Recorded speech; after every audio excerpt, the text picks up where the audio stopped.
We all here? Because we're not all here? Wayne's in Hawaii. Wayne hasn't been here. Good evening, everyone. I'm going to call the meeting to order. Would everyone please stand for a salute to our flag and a short prayer. Almighty God, grant us the wisdom to make those decisions that are in the best interest of all our residents. May the Heavenly Father of us all bless those who have given the ultimate sacrifice in service to our nation, and may He watch over and protect our service men and women now guarding the gates of freedom. Salute to our flag. I pledge allegiance to the flag of the United States of America and to the republic for which it stands, one nation, under God, indivisible, with liberty and justice for all.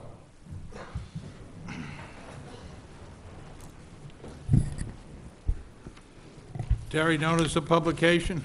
Yes, Mayor, take notice that this regular meeting of the Mayor and Borough Council being held on this 22nd day of May 2017 has been advertised and posted in accordance with Open Public Meetings Act, Chapter 231, Public Law 1975. Roll call? Councilpersons Buchanan. Here. Grillo. Here. Kilpatrick. Here. Lembo. Here. Melendez. Here. Novak. Here.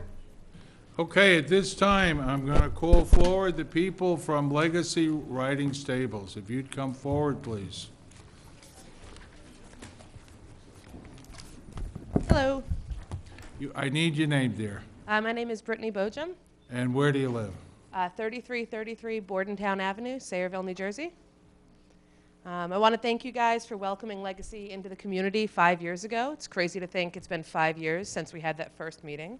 We're really excited to update you on some of the programs that we have going, and most excited to talk about the possibility of a therapeutic riding program with your approval.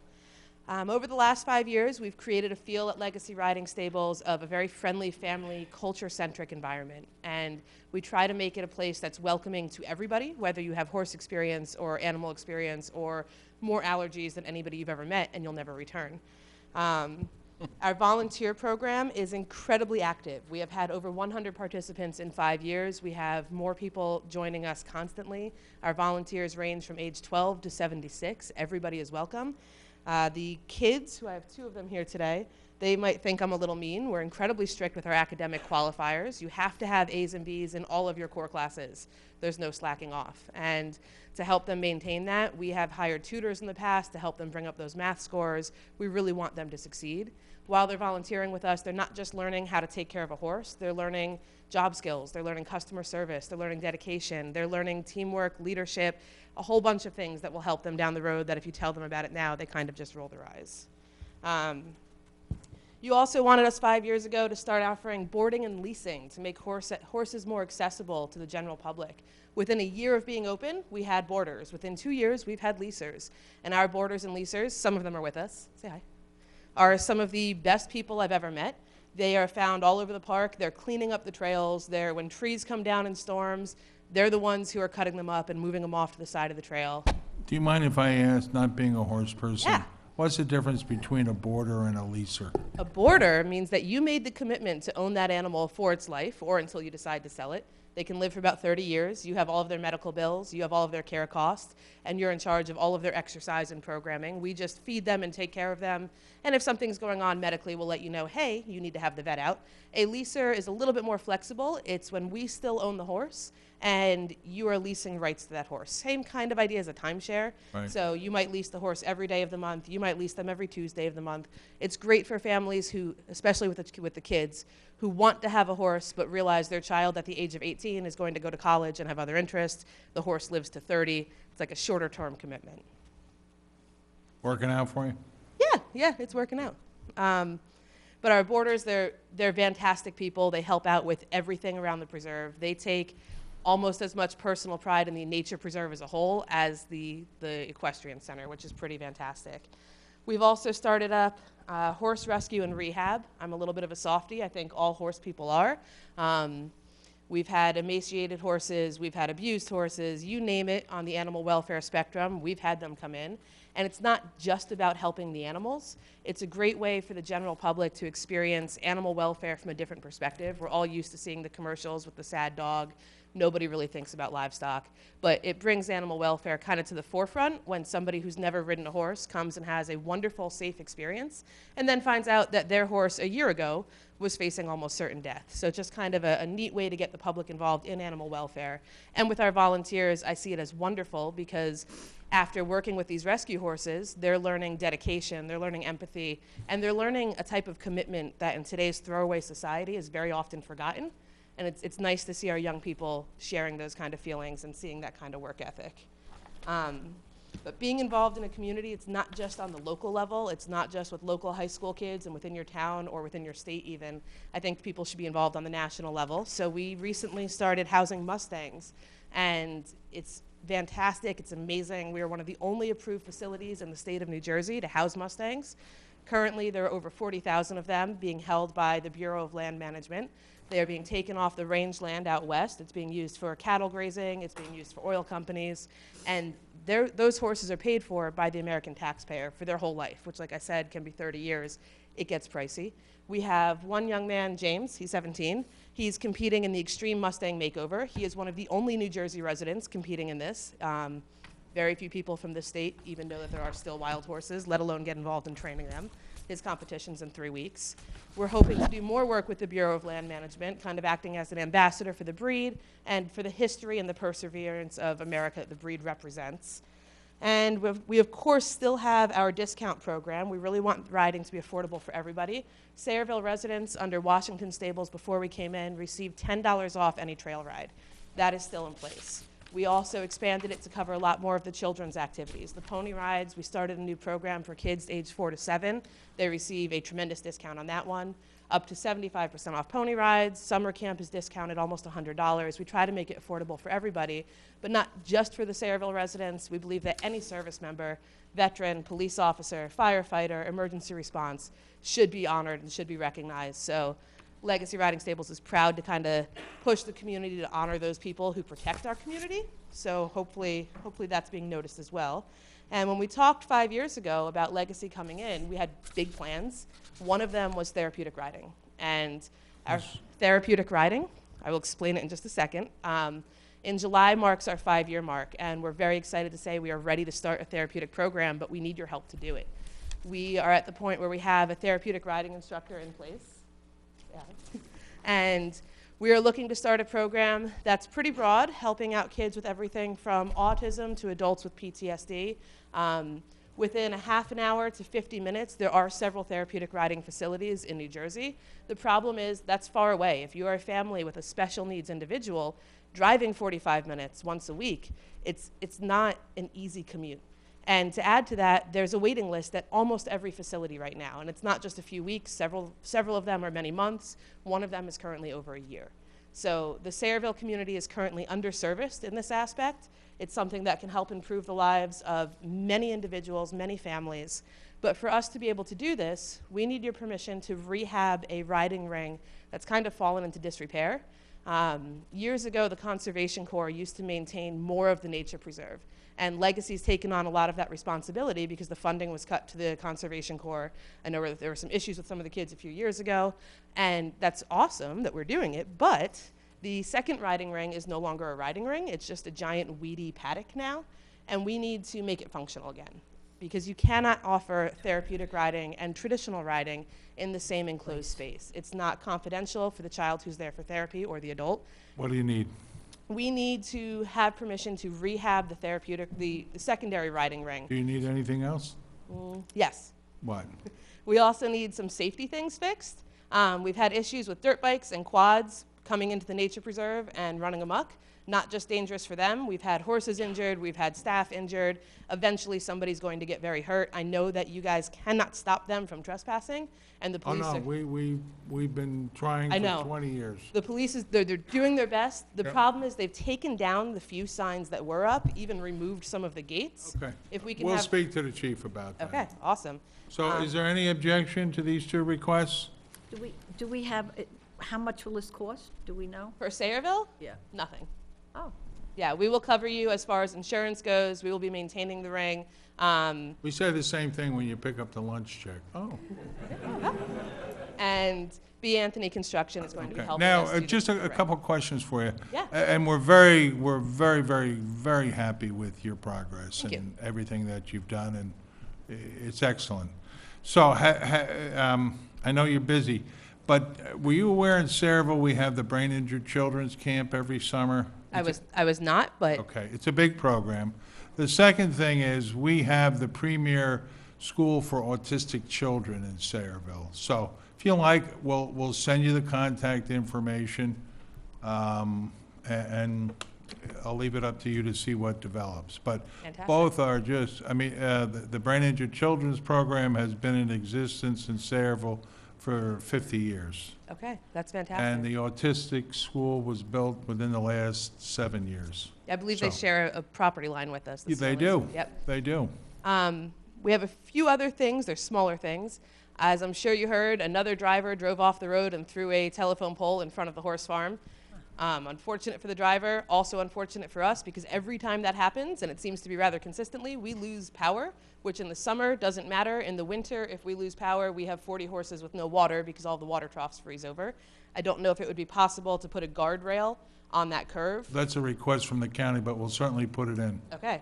And then on the last page, I feel like we have an opportunity here to make a partnership between the horse farm and the Sayreville Public Schools. A lot of school programs Fabulous. are losing out on experiential learning. I'd like to kind of see if we can go I'm down going that to road. take a bet that there are a lot of people in Sayreville that don't know you exist. I would agree with So that. what I'm going to recommend is that, Arthur, you're here. Maybe you can get Jason or one of the people from the high school with in the video, and they'll come out and we'll do some films with you, and we'll put it on the public access channel. Okay. And should I talk to the Board of Ed once we have the therapeutic program about possibly having special needs classes coming on class trips? What would be You have great to is go to if, them. Okay. what would be great is if you reached out to the BIC, Mary Ann Gordon, who All right. you'll be in contact with. She's also a middle school teacher that I work with. So any information that you have that you want to go over to the Sayreville School District, you can easily use her as your liaison into that, because that is the person that knows everything there is to know about the special education program in our school and can get it to the right person. She's a personal friend of mine, so I know that I'll follow up with her in the building. But she's your go-to. If you reach out to BIC, you have your access to the school. Fantastic. Thank you. So since you guys are in such a great mood and saying yes to everything that's making me That's so happy. it, that's it, that's it. To do the therapeutic program year-round, eventually, we may have to run it as a nonprofit, and This is eventually... what I want you to do. I Okay. want you to see Terry during the week and put in, you have a 501(c)(3)? Right now, we'll be Get running one. it... Do it Get now? one. Okay. They call it therapeutic writing. Get your weekend at the corner of Washington and Ernston. Get your volunteers out there to bring a can. You'll do okay. And Mayor O'Brien, I have something that isn't on the agenda. My fiance and I want to get married at the horse farm. My pleasure. Thank you. Okay. Congratulations.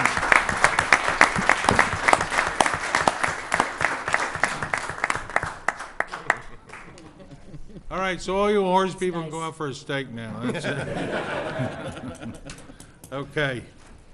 Really, great job, fabulous job. We couldn't be happier with what you're doing, and the great thing is you're doing it without interference from Borough Hall. And you're doing it great, and no cost. This is even better. So, I had asked Dan before you came up, before the meeting started, when I was reviewing your package, I said, and he said, well, I want to expand the use. I said, can we charge you more money for rent? And after you spoke, I said, I can't charge you more money. So, anyway, congratulations. And again, thank you very much. You got a couple things on your plate. I'll have the principal of the Lifelong Center for Learning get in touch with you. And you got a great future. And then a couple people behind you is Art Rittenhouse. He'll coordinate with you and get the video people and the Sayreville Historical Society people working with you, and we'll get that video made. And we'll get it up on Channel 15. All right? Okay, thank you. Terry, next order of business. Mayor, we have It's the, gonna get boring and rambunctious now, so if you wanna take off, we won't think it rude. of the introduction of the following ordinances, ordinance number 363-17, ordinance of the Borough of Saraville, County of Middlesex, State of New Jersey, to supplement and amend Chapter 35 entitled Affordable Housing Ordinance to implement the Borough of Saraville's Housing Plan Element and Fair Share Plan. Okay, Dan, is there any objection to introducing this? Because you tabled it the last time. Yeah, I just had to hold it over. All right, so you need to make the motion. Well, it's under planning and zoning, Mayor. Yeah, but you tabled it. No, I didn't table it. I asked to Held hold it over. All right, Steve? Steve's not planning and zoning, Pat is. Oh, Pat, jeez Louise. Pat? They're interchangeable. Mayor, I move the ordinance be approved on first reading, advertised according to law, and a public hearing be held on June 12th. Second. Roll call? Hold on with scheduling that public hearing, because, A month. can we have it at the second meeting in June in order to afford me with enough of time to get the, Larry, if you'd come on up here and weigh in on this, please. John, you might want to come up too. Let me get my calendar out. June 26th? 26th. Where's the judge, where's the judge's patience with us? Well, I'm not sure where his patience is yet, but we do have to appear in court, I think, on June 1st. So I'll appear on June 1st. I'll advise, assuming this is adopted pass. tonight on first reading, I'll let them know that it'll be on June 26th. So if that's the date, then that's fine. And if he says, why so late? Well, if he says why so late, we're going to tell him that obviously it takes some time to circulate everything, obviously, for obviously input from council. You're presumably going to adopt it tonight on first reading, but there may be some questions that you have between now and then. I know Mr. Dupont will go with me as well, Yeah, so. I to think, be in compliance with the law? I think that it's a little bit of everything. It includes compliance, includes notice, includes comments from the planning board. So it's a task, it's a procedure that we need to make sure we dot our i's and cross our t's. So the borough clerk has an arduous task ahead of her to make sure it's circulated. So that's June 26th is fair. I agree, that's fine, Mr. Dupont. Okay, Mayor, if I may ask Larry, before you go, is there any way of working more on this plan, or just? Well, listen, the plan is always a fluid document, so if there are questions about possible amendments, that's got to be brought to my attention, it's got to be brought to the planning staff's attention, so certainly. But it is a fluid document. I mean, I know that just this past week, I think it was last Wednesday, a developer made I guess submitted a concept plan to the planning board about adding another site to the project. And it looks to be a very good project, and it's something that we probably will have to consider as an amendment to the plan. And I guess, just off the top of my head, would we be, I guess, encouraged to potentially hire a separate different eyes so that John can bounce it back and forth? Because this is an important document. I'm not saying that, I know some towns and other towns that I've represented have hired separate eyes from their planner, so the planner can go back and forth with respect to the ideas. Yeah, I mean, that's certainly the borough's I'm not saying prerogative. that, There suggesting are that, but- consulting planners, certainly there are consulting planners who have worked with other towns on these projects Just that with I the know in-house. how important this is. Thanks. okay, motion made and seconded. Mayor? One second. Just. Yeah. Mary. Yes. Mary, thank you. Comments? Yeah, we need a point of clarification from the borough planner regarding two concepts that we had all agreed on at the closed session. One was for a potential multi-level mixed-use development, potential rezoning or changes to zoning on Route 35 to encourage more commercial development as well as retail, so basically first-story commercial and then retail above. I'm sorry, commercial and residential above.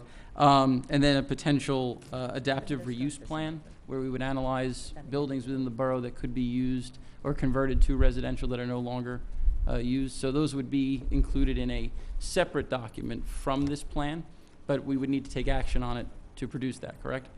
Yes, we would need to amend the master plan, of which the housing plan element is part of the master plan. So what we're doing with the housing plan and fair share plan is under amendment now with, as a recommendation Speak into it. with the planning master. She's recommended a number of things be amended. So we're doing that. And if we want to, the other, as I said in our past discussion, we either amend the master plan or we can do a re-examination report from the last re-examination report and amend that. Since we're working on the master plan anyway, I think we can amend the master plan. That would be the simplest way to do it. So we need to, you know, get some direction from the council to the planning board to do the research on those. Well, the planning board will review these and come back to you and Larry. Mayor, if I may ask, just real quick, you know, going back and forth to the planning board, I want to ask Larry again, just to get it out there, how did we get into this spot that we're in today? Because it's just, it's appalling knowing that we have to change all these ordinances now, and the public should know why. Okay, well, obviously, it's several years' worth of litigation at this point, Councilman, but where we're at now is that the settlement agreement was approved by the council, I guess, last July.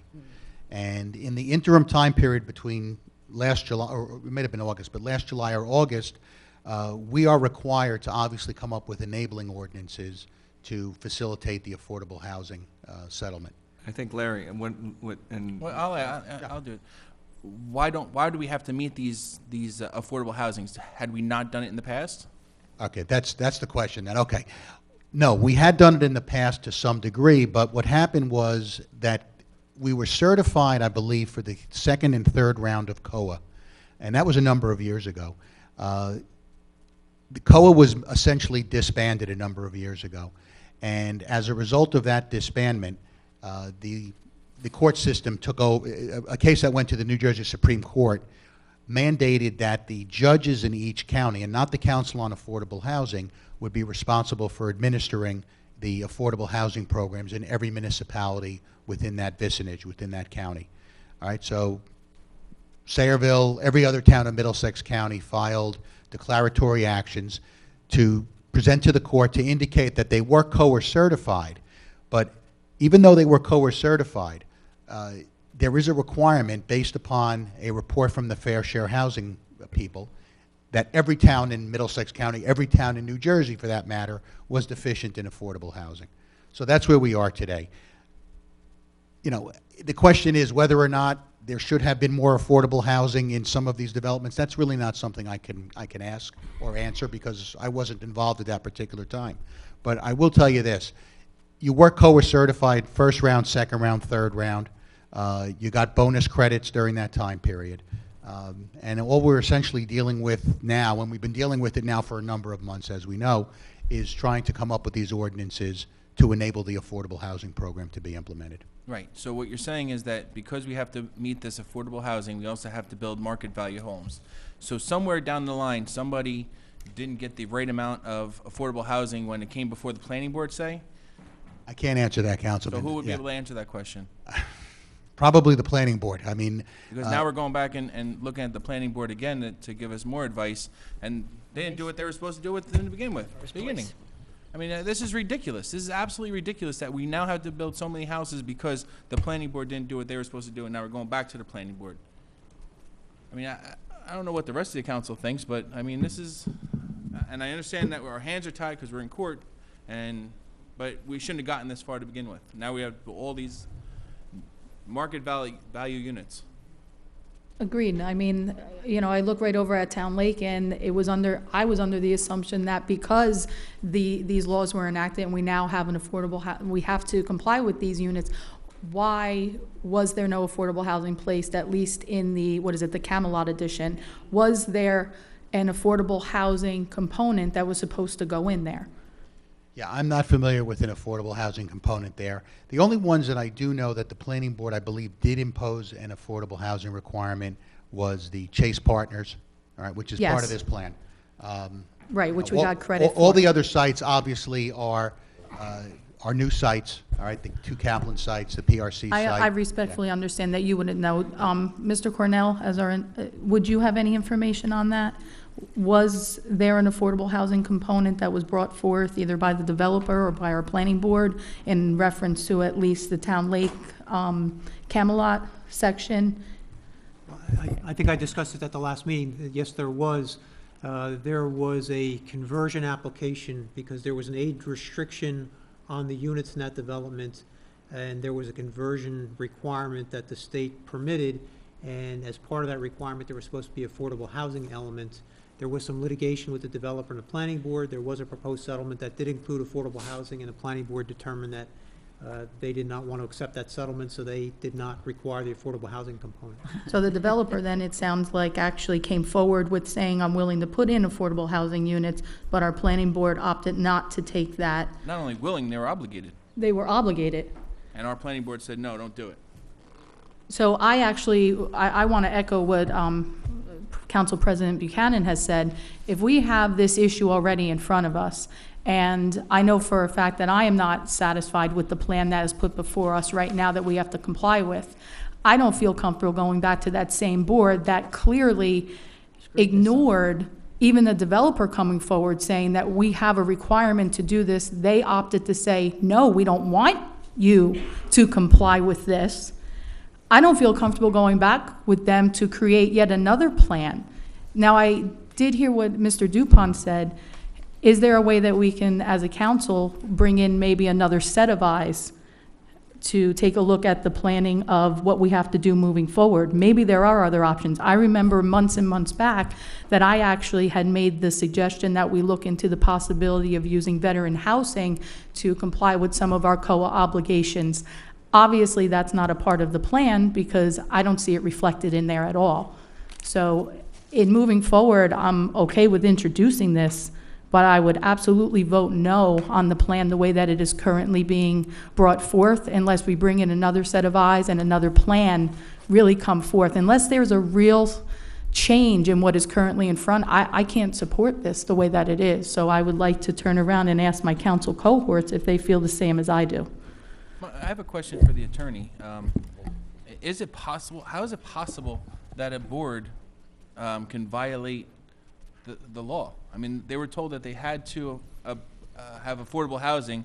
The builder comes up and produces that affordable housing, and then the board comes back and says, no, you're going to violate the law. How is that possible? Councilman, I'm not sure what the mechanism or the deliberations were with respect to that settlement or that determination. I do know, as Mr. Cornell indicated, I believe a lawsuit was filed.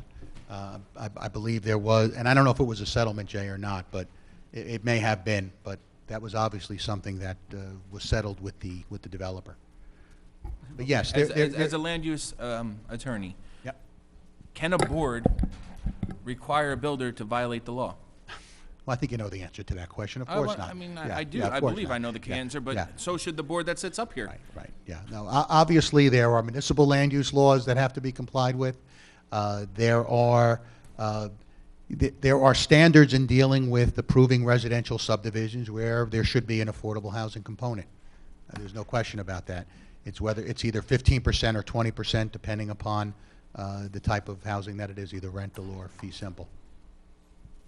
Well, I'm going to revisit my original question, which was regarding a plan, which inherently means the future, instead of talking about things that happened already. I would like to empower, whether it's Councilman Lembo, who is the liaison of the planning board, or the borough planner, to bring to the planning board the request for a zoning amendment analysis on Route 35, as I described, and a potential adaptive reuse plan. Both of those will be beneficial, as the council agreed, to mitigating future construction. We can limit the number of units, and we can reduce the number, or I shouldn't say, we can reduce the density at some of these larger sites if we implement those two plans. Now, it's going to take a while to do that work, and we understand that. But I think if we don't do it now, it's silly. So I would like to, I don't know what the proper mechanism is. Perhaps, Mr. Dupont, do we need to have a vote, or can we simply ask for the conversation to happen to the planning board? No, I think you probably should do a resolution requesting that. So before you get off too far of the beaten track, right now you've got a motion and a second just for introduction. I know that there's a couple other issues that you can address, such as the ones that you are just bringing up, so you can have a resolution prepared and voted on for those conditions. But I would suggest that right now, you do these ordinances and then bring up what you want in another form of a resolution, because you've got a few ordinances to just introduce this evening. Thank you, Mr. Dupont. Hold on, Hey. I have a question. So, I wasn't here last year. So last July, can you explain the process of what was set forth to this council? Yes, Please. sure, Councilman. After the lawsuit was filed, a special master was appointed, and she was here several weeks ago, Elizabeth McKenzie. She was appointed by Judge Wolfson as a special master. And with her assistance, she facilitated a settlement which was approved in court and obviously approved by the council last summer. And that provided for a certain number of units, and it designated which properties those units were going to be apportioned. So it was a whole involved process, and what happened is, again, I know I'm repeating myself because a lot of you are familiar with this, but there were there were developers who intervened in the lawsuit. Specifically, Kaplan was one of them, who indicated he wished two of their sites to be included in the affordable housing plan. And So when the decision was made, was a plan put forth with that? Absolutely. There were concept plans that were proposed by Kaplan. There was a concept plan proposed by PRC. All of the other participants in the settlement were either court-ordered under previous litigation, and a vast majority were actually dedicated to municipal-owned properties, which in foresight was probably a very good idea because at least it prevented further development from happening, and it gives the municipality control over how those sites will get developed. And I believe maybe it was 2 council meetings ago, there was some discussion about possibly Sarah or the Housing Authority, taking command of those properties, which I think would be an excellent idea. But that's essentially how it happened, Councilman. All right, thank you. All right, and just so the board is aware, the council's aware, and the public is aware, the initial demand by the Fair Share Housing Coalition was for almost 1,500 affordable units, and we ended up settling with the assistance of Ms. McKenzie, at 785. And in terms of real terms, it's probably about 200 plus units that will have to be built over the next number of years, because obviously some of those were already mandated by court order on the Point and on Chase Partners, which had been previously approved. So, But the issue of changing ordinances, was that clear? 'Cause Well, it seems like my colleagues, February is the first time I heard well, of all this, the right? ordinances are necessary in order to enable the affordable housing plan to be implemented. Now, there are some zoning ordinances which need to be adopted. In particular, one of the sites does require a rezoning, and that's I think it's the Kaplan 2 site. All right, so that's something, that obviously is presented as part of this package. One's a business and one's a prime. I'm sorry, correct, but it involves the Kaplan sites. So, Are there any other questions? I would just like to respond. Ricky asked a question. He wasn't here. The only thing we agreed to, we were never told that to get these houses, we would have to rezone these properties to really create a windfall for the developers. One of the biggest developers is also one of the people that, according to Ms. McKenzie, was supposed to have a 20% set aside for the affordable housing and the stuff he's been building in this town for years. We were never told that we would be rezoning any property. We were never told we were increasing density of the other properties. It's not the 700 and some affordable housings I have a problem with, and I don't believe anybody else up here has the problem with. It's the fact that we will have to allow probably another 2,000 market value properties to accomplish this, and that is something we were never told at all. And I am an avid reader of the planning board minutes, so I am assuming that when this was discussed at a planning board level, it was done in closed session, and unfortunately, we don't get those minutes. So even though I read the planning board minutes, I still could not be made aware of what was going on. The first time I knew about this was when I got the copies of the ordinances in my package in February, requesting that we adopt them immediately. So That's really the process, Ricky. If you want to, you can get the minutes. I did have them. I might still have them. If not, Terry can get them for you for those meetings, and you'll see exactly what we were told and what we agreed to. Thank you. Are there any other questions or comments? No other questions or comments? Roll call. Councilpersons Lembo, Yes. Buchanan, Yes. Grillo, Yes. Kilpatrick, Yes, with the, excuse me, with the comment that, right now I will vote to introduce these, as they're written. However, unless that plan that is put before us right now is changed dramatically, I would not support them moving forward. And I think that it's incumbent upon all of us to bring that second set of eyes that Mr. Dupont had stated, to take a look at this plan moving forward. So I will vote yes to introduce, but I want it commented that I would not consent to this if it remains exactly the way it's written. Melendez. So are we proposing to bring in a second set This of is eyes? just, this or- is just, this is just No, I introduction. understand what we're voting for, but is that? Nothing's on the table yet. Okay, so I'm gonna vote yes with the caution that I will vote no if the current plan isn't changed.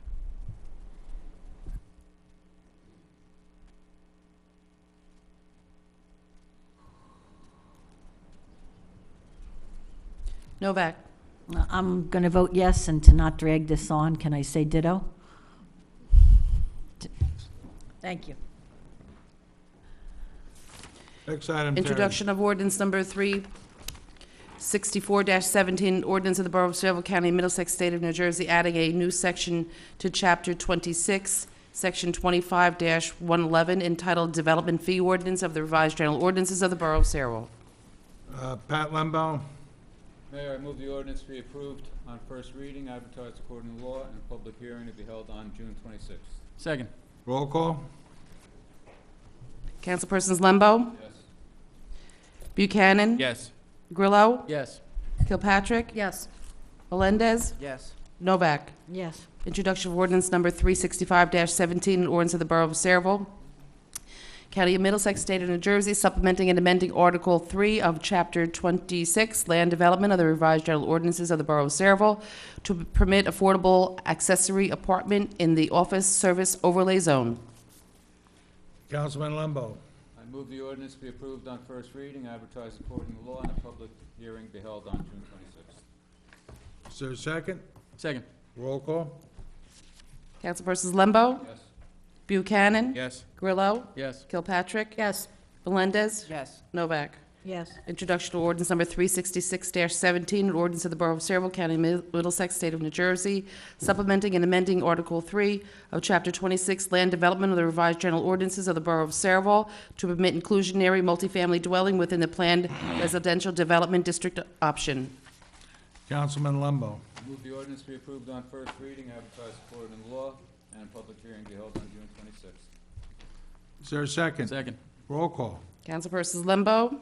Buchanan. Yes. Grillo. Yes. Kilpatrick. Yes. Melendez. Yes. Novak. Yes. Introduction of Mayor, ordinance. if I may interrupt Terry for a moment while we're still on these ordinances, I want to make a motion that we authorize the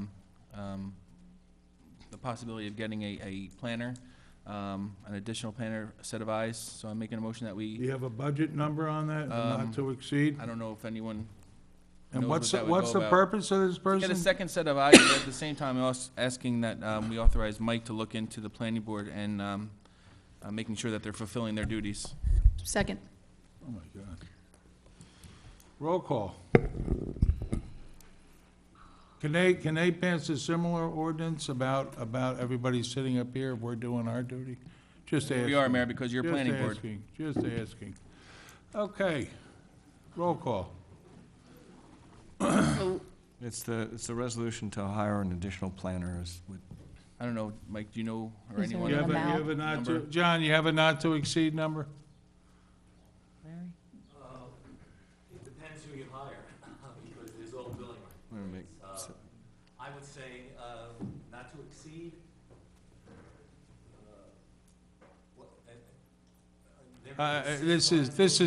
This is new territory. We're starting the election early, so Is this pick a even number. feasible under our time constraints? To hire someone to review resumes? I mean, we have a month to get this to the judge. Right. Steve, we're in bizarro world, so, No, let's get Well, every can set of we- eyes that we possibly can. give a recommendation. Can we have them? 10,000? Request? Fine. 10,000. Can we have them provide us with potential?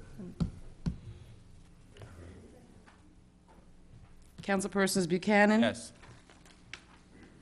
Grillo? No. Kilpatrick? Yes. Lembo? No. Melendez? Yes. Novak? Yes. Councilman Grillo, you're a professional planner. You do $1 billion worth of projects. Is this a first for you? I don't know, I've had my planning acumen questioned by plenty of people around here, so. Well, that's I'll leave it Saraville. at that. Saraville's different. But professionally, is this a first for you? This is a first, yeah. Okay. Just wanted to check. Okay. Next item? Introduction of ordinance number 367-17, an ordinance appropriating $190,000 for the acquisition of various vehicles and equipment for and in by the Borough of Saraville, County of Middlesex, State of New Jersey. Councilman Grillo. It should actually be the Administration Oh, of I'm Finance. sorry, it says Councilman water Novak. capital improvement. Well, it is, but it's comes under Finance. Finance, it's a Councilwoman bonding ordinance. Novak. I move the ordinance be approved in first reading, advertised according to law for public hearing to be held on June 12th prevailing time. Second. Roll call. Councilpersons Novak? Yes. Buchanan? Yes. Grillo? Yes. Kilpatrick? Yes. Lembo? Melendez? Yes. Introduction of ordinance number 368-17, bond ordinance providing for the acquisition of vehicles and equipment in, by, and for the Borough of Saraville, New Jersey, appropriating $2 million therefore, and authorizing the issuance of $190,000, No, $1,900,000 bonds and notes of the borough for financing part of such appropriation. Mayor, I move that the ordinance be approved in first reading, advertised according to law for public hearing to be held on June 12th prevailing times. Second. Comments? Do we need a special overseer? Ed, do you want to oversee this? $10,000. All right. Roll Councilwoman call. Novak? Yes. Buchanan? Yes. Grillo? Yes. Kilpatrick? Yes. Lembo? Melendez? Yes. Introduction of ordinance number 369-17, bond ordinance providing for the improvements to various parks in the Borough of Saraville, New Jersey, appropriating $330,000 and authorizing the issuance of $313,000 bonds and notes of the borough for financing part of such appropriation. Mayor, I move the ordinance be approved in first reading, advertised according to law for public hearing to be held on June 12th at prevailing time. Second. Roll call. Councilpersons Novak? Yes. Buchanan? Yes. Grillo? Yes. Kilpatrick? Yes. Lembo? Melendez? Yes. Introduction of ordinance number 370-17, bond ordinance providing for various improvements in, by, and for the Borough of Saraville, New Jersey, appropriating $2,250,000 therefore, and authorizing the issuance of $2,142,000 bonds or notes of the borough for financing part of such appropriation. Mayor, I move the ordinance be adopted on first reading, advertised according to law for a public hearing to be held on June 12th prevailing time. Second. Second. Roll call. Councilpersons Novak? Yes. Buchanan? Yes. Grillo? Yes. Kilpatrick? Yes. Lembo? Melendez? Yes. Introduction of ordinance number 371-17, an ordinance appropriating $49,350 for the acquisition of various equipment for the Borough of Saraville, for the Saraville Pop Warner football program in, by, and for the Borough of Saraville, County of Middlesex, New Jersey. Mary? Excuse me. It's administration and finance. I'm sorry. I move the ordinance be approved in first reading, advertised according to law for a public hearing to be held on June 12th prevailing time. Second. Roll call. Councilpersons Novak? Yes. Buchanan? Yes. Grillo? Yes. Kilpatrick? Yes. Lembo? Melendez? And this last ordinance, I know it's the first meeting, but I do want to personally thank John Walsh and, was it Curley? Who, from the Panthers? No, not it's John Walsh. No, who? Who was John saying who Walsh From and Bill Curry. Bill Curry. These were two guys who had the best interests of the Saraville kids. What happened was our junior football, our football for the younger kids, what had happened was there had been a fall off in membership. So there weren't enough children to field 2 full leagues. So these 2 guys took it upon themselves, and they said, we can't let this program die. And they got everybody out of the room, and the 2 of them sat down, and they put an agreement together where both the Leprechauns and the Morgan Parlin Panthers would become one. As one, they have more than enough kids to field the teams and to have a good program. This $49,000 is what they need for equipment to get it started. And I commend them. I am a big proponent and fan of youth sports, and I have no objection at all to spending taxpayer money on this, because the result of this will be great kids growing into better adults. So I have no objection to this, and I just wanted to thank John Walsh and Mike Curry? William Curry. Bill Curry, I'm getting closer. Anyway, both great guys. And they did a great job, a selfless act, and it shows in everything they do. Everything they do comes out first rate, #1. So, gentlemen, thank you. Yeah, and I just want to add to that. Thank you, Mayor. You know, I met with the organizations, and I really look at their finances, just so everyone knows. It's not for something that they're just, you know, buying uniforms and equipment. I mean, this is long-term equipment that's going to be better for the children. I coached last year myself, and I saw ultimately the most amount of injuries I've seen in my career as a coach.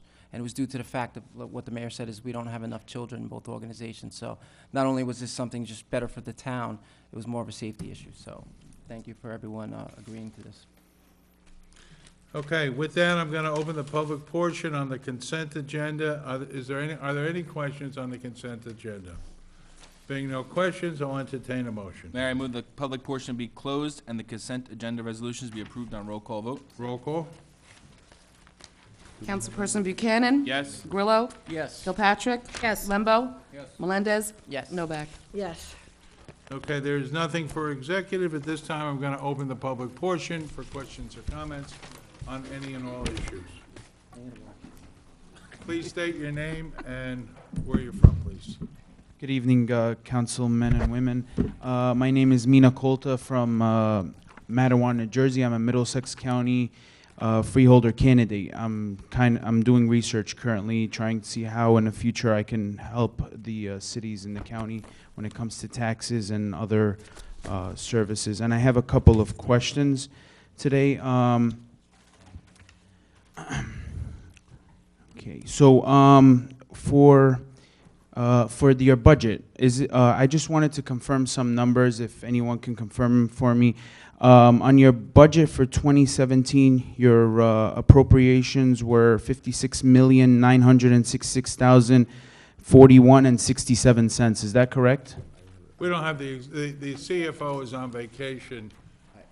We don't have the exact numbers Okay, here. that's fine. I just wanted to point out that, well, the anticipated revenues and appropriations were the same. I was going to ask you, was any money left over for emergency funding for other, anything that might come up throughout the year?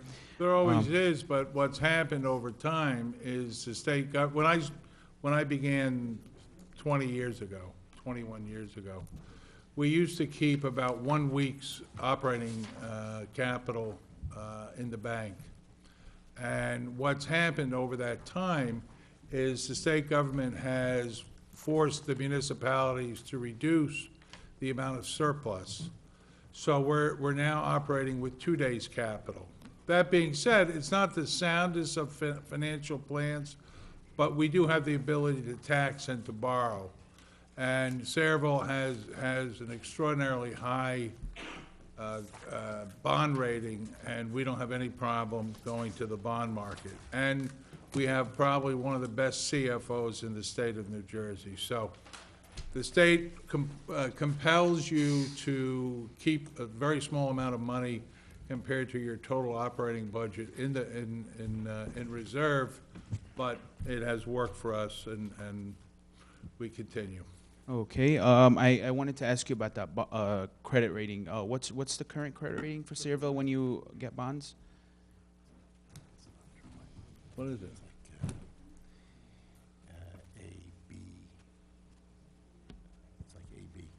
AB. So your interest is a little high when you take out bonds. It's higher than what the county will get it for. It's minimal. It's minimal. Okay, It's because the county is minuscule. AAA, and then there's cities that are, and towns that are AA. So an AB is pretty low No, sir. compared to. No, an AB to double A it's minuscule. It's very small, very small. Wanted to ask you a question about an issue before that came up in this council meeting regarding salaries. For police salaries, it's estimated that it's $12 million a year for Sayreville. This year it went down a little bit. I just was wondering, was that because the force shrunk, the police force shrunk, or according to your budget, it has went down somewhat? Not because of the force shrunk, probably because of some of the policemen who have been here for a long time retired, and new police officers had taken their place. So that's the reason why They start at a lower rate. they started at a lower rate. Would you mind telling us what those salaries are?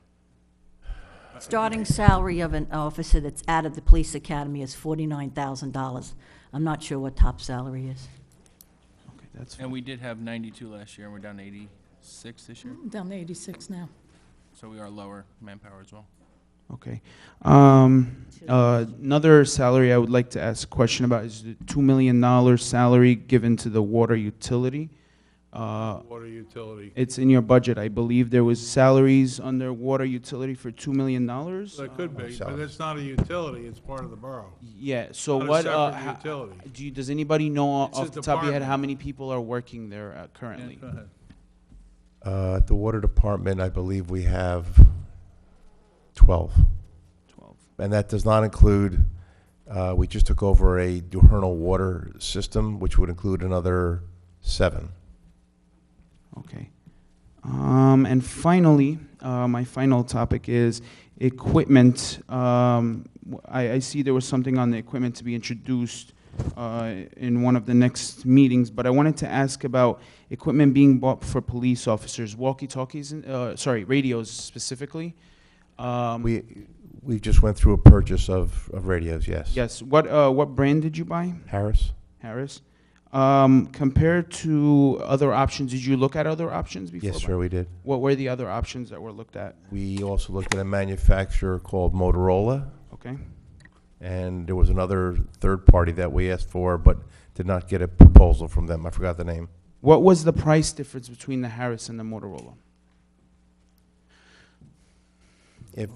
I don't want to quote numbers off the top of my head, but if you'd I'm like. asking for an estimate. I don't even want to give you an estimate, okay? We had a long discussion with this, okay, about 9 months ago. I'd be glad to give you or sit down with you or talk to you after the meeting. Well, but we I can don't tell have- you that the original RFP was $4 million, and when we went out for bid, we were down to $2.2 million. I think Right, was the that we final. know, but he wants to know the difference We- between the we- two manufacturers, and I don't have that. We have an IT director now in this town, which we didn't have 2 years ago, and that was one of his first priorities, was to put together this plan. And again, the original proposal was around $4 million, and after going out to market, seeing best brand breed of technology, I believe we were down to $2.2 million. Okay, so it was $2.2 million. That's what Harris bid on. believe that it. was Yes, I believe that, yes. Okay, and Motorola, you don't have the bid that they gave off the top of your head, right? I don't have it off the top of my head. Okay, all right. Thank you. Okay, are there any other questions or comments? Yes. How are you? I just have a little bit of statement. Oh, I need your name Oh. and street. Ruth Ann Mahoney, 2 Gerard Place, Parlin. I don't like to be negative, but right now I'm going to be. I went to the planning board in March regarding Camelot 2 and the rezoning. I was told I was intruding on their pizza time. You were intruding on what? Their pizza time. Huh? Wow. And that Camelot 2, in that area what's described, would not be built in one of the gentleman's lifetimes. This seems to not be so. I'm sorry to say all of this. I was misunderstood maybe of what I was describing, I don't know. But I felt like I was taking up their time that was not important. My time was not important to them. I'm very sad. And I'm still upset about Camelot 2. It Okay. just, the environmental impact, the traffic impact. At that particular meeting I'm speaking of, a gentleman wanted to build a house with 4 bedrooms. He was told, no, you can build it, but with 3, based on the fact that it would have more children and impact the school system. One house. And now we're talking about thousands of buildings and housing. I have no problem with affordable housing. It's the rest of the nonsense. Thank you. Okay. Any other questions for the open public? That being, yes, Ken?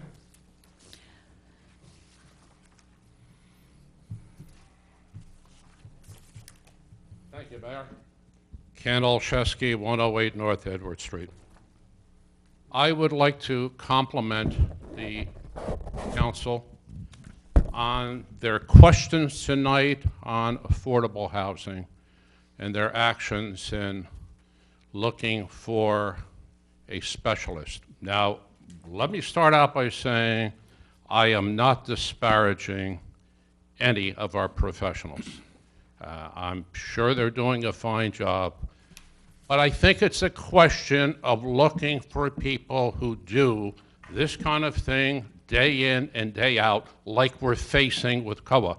And let's understand, this could be a big change in the borough of Sayreville, a big change in needing more infrastructure, a big change in the school system, perhaps needing more schools.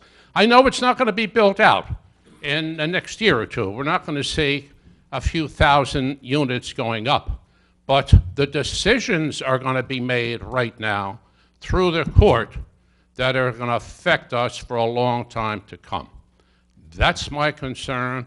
That's why I think we need a professional, another professional, to give us some ideas. And I think we get very selective here on spending money. Oh, yeah, it's okay to spend $50,000 here and $100,000 there. But all of a sudden on other things, it's like, oh, wait a minute, this is a problem. Well, quite frankly, Mayor, I've come here, and you, Councilman Grillo, have both referred me to the planning board. I can tell you, I'm not going to the planning board. I come here because you're the elected officials in the borough, and you're the people to have the answers. And I'm not asking something that's foreign, because as a matter of fact, Mayor, you're a member of the planning board.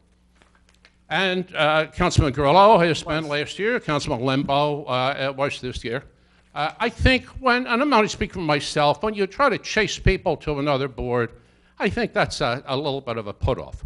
I expect to get the answers here, and I think the questions I've raised at the last couple of meetings, the council is also now raising, and I'm not going to go over them because I don't want to sit here and waste people's time, but I think most people heard it tonight, and that's the same question that I've asked.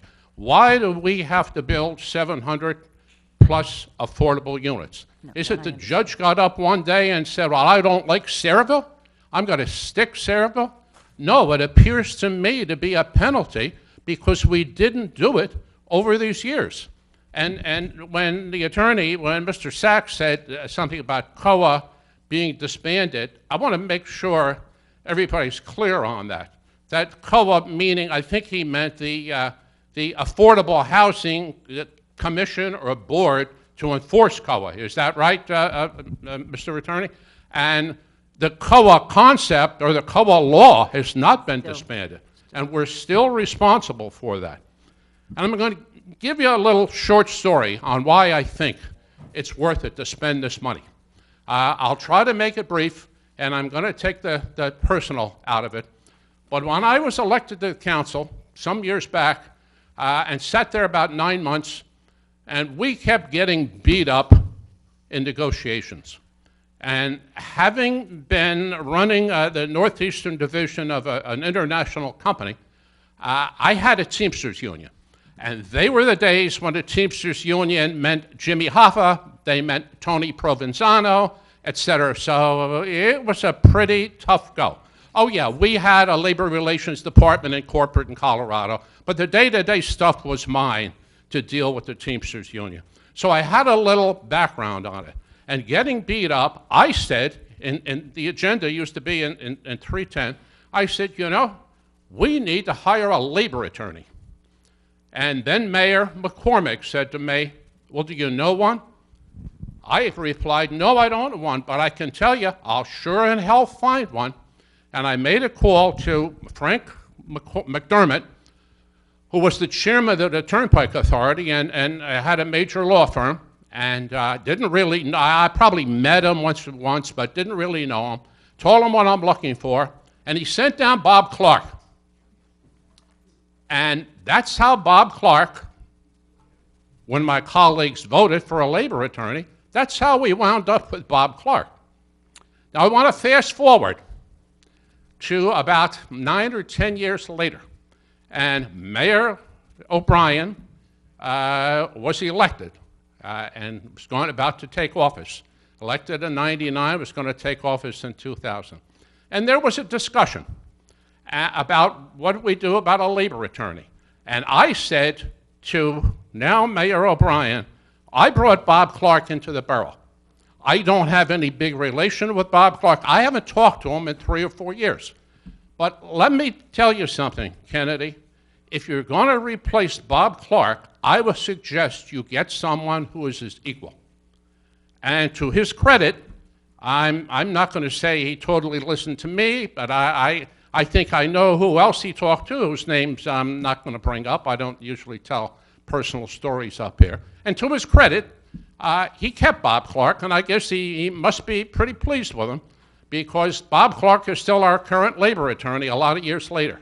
So I think when we say we should take a look at professionals who know what goes on and how to do it and work with it day in and day out, that $10,000 or whatever it might be, I believe is going to wind up to be money well spent, and I thank the governing body for its vote on that tonight, and I thank you.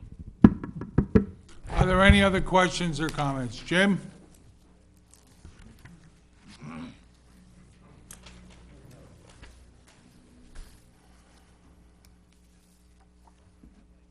Thank you, Mayor. Jim Robinson, 11 Burrell Square. I want to talk first about the affordable housing and other zoning ordinances that were introduced this evening. I've come to a number of meetings since January or February talking about these, and they've been delayed until then. First of all, I hope that what is ultimately adopted will not be what is in these ordinances.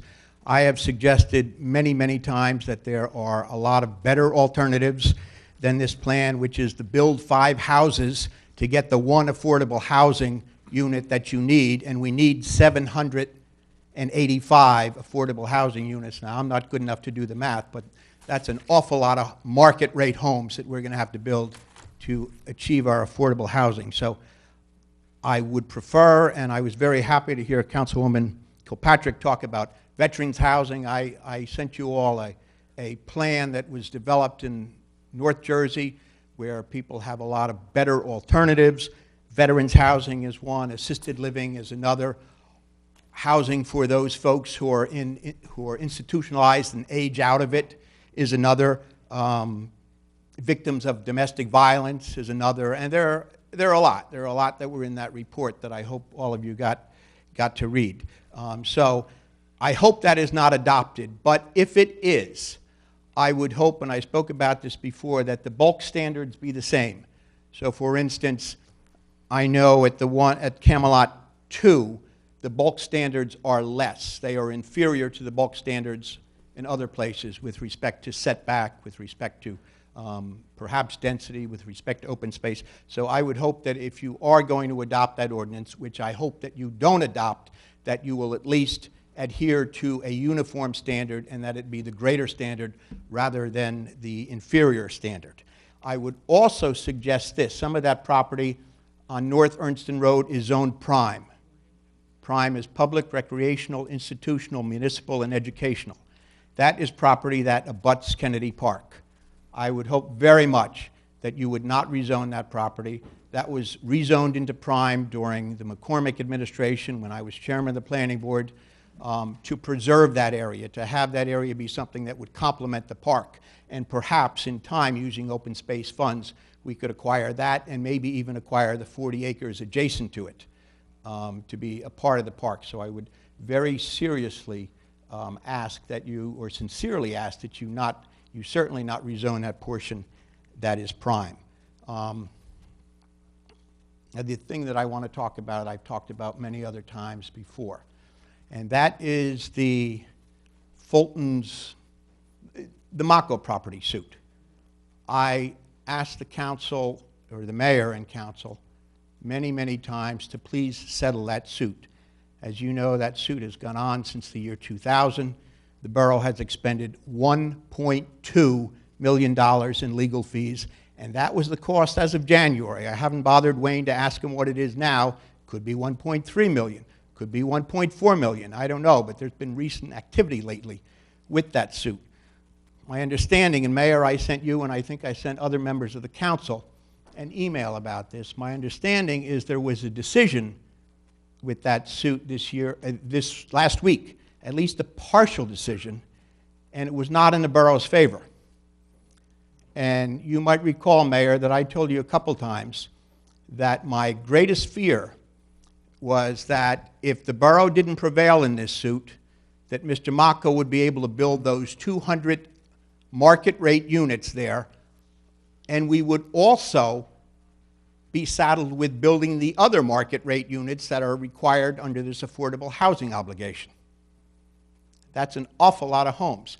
And I had suggested many times that you reach out to them and you try and settle that. Well, my worst fears, at least with respect to that suit, that $1.2 million suit, were realized. I don't know if you've seen the decision. No, it's a shame we have to hear from the public. I have a copy of it, if you would like. I'll be very happy to share it with you. But the ordinance was voided, sections of the master plan were voided, sections of the re-examination plan were voided, and that's not a good thing. So what happens is it reverts to the old zoning. Mr. Mocco can come in again with an application, with a proper application, and I think having gone through all of this money, all of this time, all of these courts, that the planning board would probably grant him approval. Now, I'm going to ask one more time, and I understand that once a case is decided, there really isn't the need for him to settle like there would have been had we done this earlier. But I would suggest, once again, that we reach out to him, see if he can be a help to us in resolving this affordable housing issue so that he can build some of these units, so that the burden is taken off somewhere else. I was surprised to hear what Mr. Cornell said about the other Camelot, where Kaplan agreed to offer or to provide affordable housing and the planning board turned it down. At the same time, they were coming up with this ordinance to build 2,000 homes other places in town. Do I have that timing right, Jay? The time frame for the Camelot was probably 2010, 2011, that time frame. So Okay. Okay, all right. But still, the mandate was there, as was indicated before. So, I mean, that they did not accept that offer, not just require it, not just mandate it, as the Constitution and the courts and COA require, but that they didn't accept the offer of the builder is kind of mind-boggling. I don't know if that can be revisited, but I certainly hope that Mr. Mocco can be approached and asked if he can be a part of the solution here, because this is a very onerous burden that we have. And I would also hope that after having unsuccessfully spent $1.2 million as of January, I don't know, Mayor, do you know what the figure is now? Nope. No? Okay. Well, I would hope that we're not going to appeal that. I would hope that we would take advice that was given earlier and try and negotiate something that is in the borough's best interest rather than in the developer's best Jimmy, interest. if you would start wrapping it up, Certainly. I'll happily do that, Mayor. appreciate it. All right, maybe I'll just end this way then. I took an interest in this because, as you know, I was chairman of the planning board for 16 years. In 16 years, we never had a suit like this. In my entire 16 years, we never had legal bills of $1.2 million. And that's because we had a novel approach. Number one, we had a planning board where the members were actually appointed, which didn't occur here in the last couple of years, as you know. And the other thing is we abided by the law. We had people that threatened to sue us a couple times when we were going to regulate sludge dumping. Somebody threatened to sue us. We made sure that ordinance was airtight. And they took a look at it and said, you know what? We wouldn't win this. When we rezoned Mako's 40 acres to prime, he threatened to sue us. But we made sure that was done properly and legally. And he took a look at that ordinance and he decided it wasn't worth it. With what this planning board did recently, I guess he took a look at that ordinance and came to another conclusion, and apparently, unfortunately for us, was the right conclusion. So I would hope that we would take this very unfortunate situation and try and turn it to our favor and not waste any more money on this. Thank you very much for your attention. Okay, are there any other questions or comments? Being no other questions or comments, I'll entertain a motion. Will the public portion be closed? Second. All in favor? Aye. Opposed? Okay, there's nothing, nothing for closed. I'll take a motion for adjournment. So moved. Second. All in favor? Aye. Okay, we're going to go into our workshop portion. Yes, thank you, Jimmy. Who, Mike? Mr. Robinson, do you have more than one copy? Is that the settlement? The decision? Jim, we're going to go into the Pledge of Allegiance. If you could refrain yourself for a minute. Just give them to Terry. I pledge allegiance to the flag of the United States of America and to the republic for which it stands, one nation, under God, indivisible, with liberty and justice for all. Terry, can you copy this and give it out to all of council? Okay, Terry, statement of publication, please. Mayor, take notice that this agenda session of the Mayor and Borough Council being held on this 22nd day of May, 2017, has been advertised and posted in accordance with Open Public Meetings Act, Chapter 231, Public Law 1975. Roll call. Councilpersons Buchanan. Here. Grillo. Here. Kilpatrick. Here. Lembo. Melendez. Novak. Yeah, here. Okay, old business. I'm going to go through the ordinances. If there's questions or comments from the governing body, please call out 363, 364, 365, 366, 367, 368, 369, 370, 371. Under new business, Councilwoman Novak. Okay. I'm sorry, Mayor. Minutes and departmental reports. I make a motion to receive and file is listed on the agenda. Second. Under A, 1, 2, 3, and 4. Second. All in favor? Aye. Next item. B, I'm looking for approval for a bingo raffle license for St. Stan's. Any objection? Next item. C, customer notice received from Public Service regarding adjustments to their Energy Strong program. Notice of petition is filed for approval. For changes in the electric and gas benefits, this will be posted on the bulletin board out here. All right, received and filed.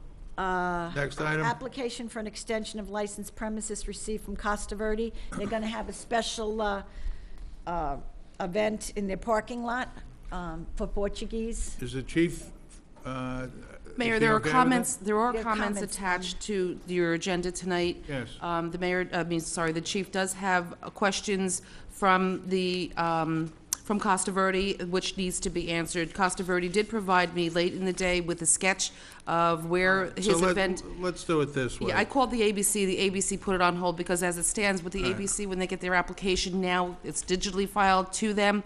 The council only has 7 days in order to respond. Sometimes I don't even have a council meeting within 7 days of the application being filed, so I have a concern with the ABC. All right, subject to getting all of approval its by the approvals. chief And the ABC. And the ABC, are will there any approve. objections? They will. Okay. Anything else? The liquor licenses, Yes, under E, as written? as written, there's like All a right. page and a As half written of them, is so, pretty good. yep. All right. Anything else, Councilwoman? Yes, hopefully at the next meeting, Wayne had a senior moment as to the fact that that he didn't have a list of streets that were supposed to be paved this year. He did have it. Next meeting, we will have first reading on the bonding ordinance to start our street program. Okay. Also, I got a copy of this. It's called A Hero Lives Here. Do you know a hero? And it's a program put on by the I'm sorry, Mayor. Anyway, it's a program that's currently in Monmouth County, and they'll come and install a flagpole in a veteran's front yard. And I would like Dan, if it's okay with the council, I'd like their approval, for Dan to find out if this can be done in Middlesex County, and if it can, have him work with the Veterans Alliance to get a list of veterans that might be approved for this program. Can I pass this down to Dan? Other than that, Mayor, progress. Does everybody agree on that, authorizing Dan to No do this? objections, Mary. We'll take Thank a you. look at it. Thank you, Mayor. Okay, why don't you go home? Uh, Why don't you do that? I'll be okay. Okay. Make it to the meeting. All right, with that, we'll go to planning and zoning, Councilman Lumbo. Thank you, Mayor. Move the following minutes and reports be received and filed. Construction officials report, zoning and code enforcement reports, all for the month of April. Any objection? Second. Is there a second? Good. Next item? Also receive and file Sayreville Planning Board minutes of May 3rd. Any objection? Next item? Also receive and file T-Mobile Northeast LLC to appear before the zoning board on May 24th for a use variance, height variance, and to amend site plan approval to upgrade an existing wireless telecommunication facility on Washington Road. Any objection? Next item, Councilman. Just one other thing I want to go back to from our last meeting regarding our civil service list. Our attorney, our labor attorney, told us at the time that there was no other list, there was no new list available. If we were going to hire, it had to be from the old list. Turns out he was unfortunately mistaken. There was a new civil service list available as of May 1. We could have called for that list. It would be my suggestion that we do the right thing and do that now. Counselor? Without knowing whether there is a new list and without speaking to Mr. Clark, what I'd like to do is to certainly have an opportunity to speak to Mr. Clark. Sure. So that I can explain to him what information you brought up and see if his legal opinion still maintains that, and maybe That would be fine. he can That would come be to the fine. next meeting. That would be fine. Anything else, Councilman? Yes, one other thing regarding the COA. We obviously all would like to see some things change there. I mean, certainly, as Vicki said, the veterans housing. But are we planning a special meeting here to get together to discuss this sooner rather than later? Or else how are we going to get anything changed here? I'd have a meeting every night if I could. It's not on. Don't we have to, I think that's what we asked, was to have a second set of eyes of somebody that's. But in the of a- meantime, should we meet with John and go over any other possible tweaks we may want to make to it? I mean, by the time we bring somebody else in and they review the plan, I mean, we only have a month here. I'd meet every night of the week, if that's what you want, gentlemen. Yeah. We'll have a standing meeting every night of the week at 7 o'clock to go over this. I mean, I think Because it'd be- there's nothing more important going on in this town right now than this. I think it would be to our advantage to, so obviously, we all want to see some changes, so However often it Why takes. why don't we, Pat, why don't you schedule one for next week? next week? Yeah, just a workshop meeting on this, open to the public. Okay, Dan, if you can, All right, so just have Look that Terry, up. Terry contact the Terry knows. council and she'll put she'll put a date together. okay. Anything That'll else, work. Councilman? Other than that, progress, Mayor. Thank you. Councilman Grillo, Public Safety. Thank you, Mayor. Good evening, everyone. Move the following minutes and department reports be received and filed. Board of Health minutes for April 6, 2017, and the Board of Health and County reports for the month of April 2017. Is there a second? Second. Next item? A approval for the authorization to display the President's Park new pumper truck at this year's Firemen's Convention in Wildwood on September 14th, 15th, and 16th. While on display, the equipment will be insured by Pierce and Fire Safety Services. Any objections? Anything else, Councilman? One quick update. The Board of Health held our rabies clinic on May 6th. It was open to any resident in the county, and the board and the volunteers did a great job. They vaccinated 223 dogs and 45 cats, so 268 animals received a free rabies vaccine. So great work on their part, and I just want to thank them for their time and effort. That's all, Mayor. Thank you. Thank you. Public Works, Councilwoman Kilpatrick. Thank you, Mayor. I move the following minutes and reports be received and filed. The Public Works Supervisor's reports for buildings and grounds, parks, recycling, roads, and sanitation and garage services, all for the month of April 2017. Is there a second? Second. Next item? Second is a request for a block party that was received from Charles Spano to be held on August 5th, 2017, with a rain date of the 6th on Oxford Drive between Florence and Albert Drive between 10 a.m. midnight. I assume, Terry, they have all that paperwork. There's a protocol for that, Terry. Did they do? Have they filled it out? Okay, went through the police? I don't put it through the police. Okay. But Who's gonna set up the roadblocks? Department of Public Works. Public Works? Okay, any objection to this? Okay, next item. I just have three real quick announcements. First, I'm always happy to report when the town is receiving a grant, and I'm happy to report again that Saraville was rewarded a $2,000 Sustainable Jersey Capacity Building Grant funded by the PSE&G Foundation on Friday, May 19th. This helps our community understand the role in being green and the impact that it has on our community.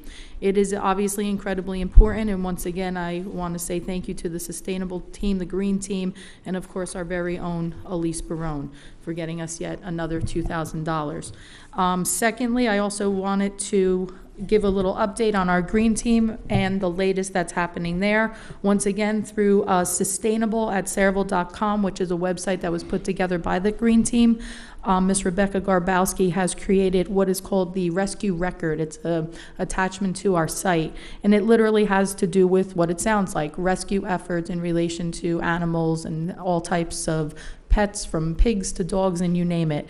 It's a beautiful addition to the site, but in addition to that, I wanted to also say thank you to our very own CME for having a hand at helping getting the word out so more people will start to visit that sustainable site. They have agreed to give us 300 glossy colored copies of the rescued record that we can disseminate throughout the town, including here at the Borough Building and any place else that we can place them, because our furry little friends and our non-furry little friends deserve some attention too. So thank you to Rebecca Garbowski, because she is somebody that feels passionately about this, and she, along with the green team, helped to put that together.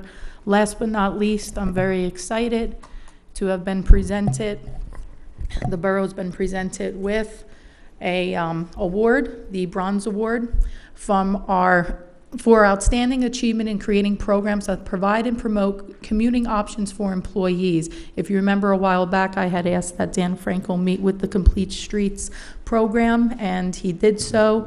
You all agreed to become bronze members, which was a $1,500 contribution, and now we have so many options open to us from this great program through Middlesex County.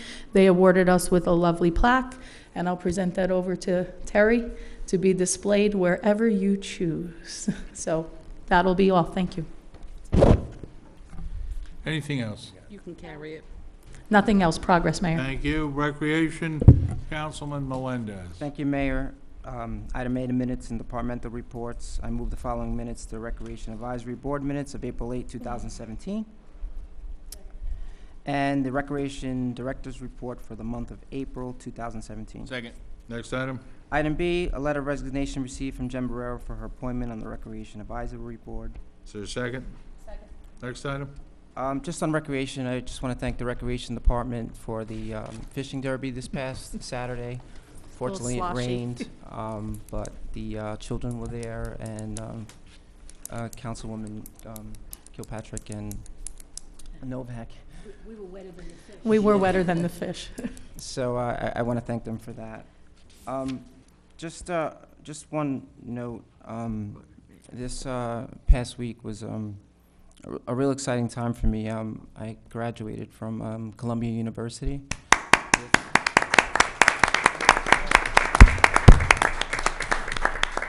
Thank you, thank you. With my Master's of Science in Technology Management. And I appreciate the applause and what have you. But on a serious note, one of my colleagues and students, who's also, I work with him. He's a work colleague, and he's also was a student with me. He's a reserve in the National Guard, and he was called up about 3 months ago.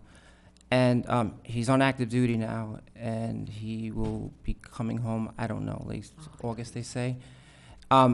The Army granted him 72 hours of leave, and he was able to fly home for graduation, which was a really wonderful thing. So he's my real hero, and his name is Robert Jeffrey Fairbanks, 2nd Lieutenant of the 53rd Troops Command. And I just want, I want to say thank you to him, publicly and personally as my friend.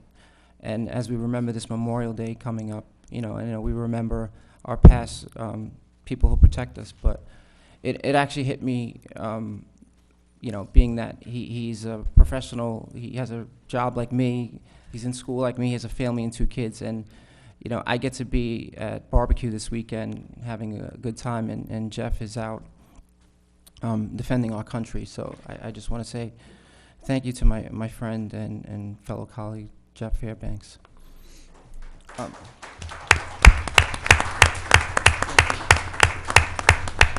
And I also just, on a good note, I want to thank my director. His name is Arthur Langer. He's the director of technology for Columbia University. And my degree is in science of technology management, and my thesis was on technology for municipal government. And the reason for the bow tie is because Dr. Langer wears bow ties through his, and I thought publicly, I said, if I get my degree, I will come to a council meeting and wear my bow tie. So if you're watching Dr. Langer on Channel 15, Sayreville, I thank you for everything you've done for me in the program, my colleagues, and faculty. And I think that's all. So let everyone have a great Memorial Day this weekend. Come out to the parade.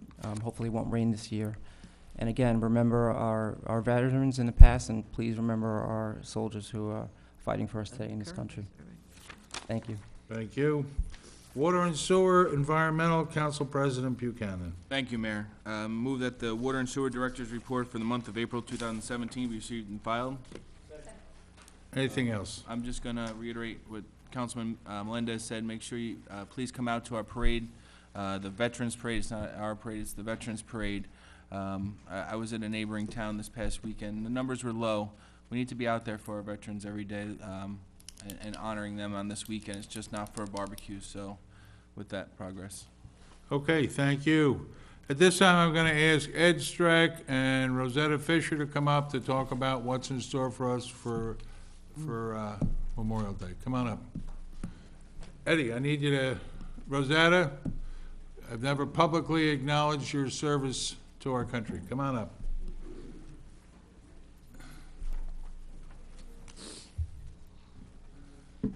Ed Streck, 58 Nickel Avenue, Sayreville.